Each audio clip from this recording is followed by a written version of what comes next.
Mga sasakyang panlupa. Meron akong 2 gulong.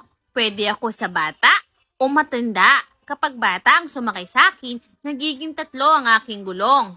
At kapag sumakay kayo, kailangan may suot kayong helmet. Ako, si bisikleta. Oh, wait lang ha. Meron din akong gulong. 2 gulong. At kaya kong magsakay ng 1 o 2 tao.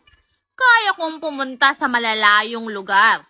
Kapag sila ay sumakay sa akin, kailangan may suot din silang helmet. Ako, si motorsiklo. Oops! Wait lang mga kaibigan. Ako naman ay merong 3 gulong at kaya kong magsakay ng 1 hanggang 4 na tao. Ako, si tricycle. Nasakyan niyo na ba ako? Wala kayo sa akin. Kaya kong magsakay ng 1 hanggang 5 tao at kaya ko din pumunta sa malalayong lugar. Ako, ang tinatawag nilang kotse. Pwedeng pang pamilya o pang barkada. Ha ha ha! Medyo magkahawig kami ni kotse. Ang pinagkaiba lang, babayaran nila ako kung saan man sila pupunta.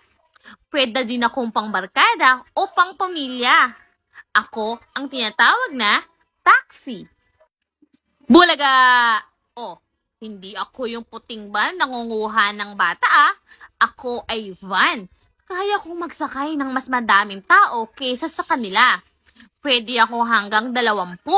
Kaya ko din pumunta sa malalayong lugar tulad nila. Oh, wait lang. Andito na nga rin ang kalsada. Makikita niyo ako kahit saang kalsada. Kaya ko din magsakay ng madaming tao at pumunta sa malalayong lugar. Meron din akong 4 na gulong. Ang tawag nila sa akin ay jeep. Oh, tigilan nyo na yan. Ako, kaya kong magsakay ng mas madaming tao at pumunta sa mas malalayong lugar. Minsan, ako din ang sinasakyan kapag field trip. Kaya sama na sa field trip nang makasakay sa akin.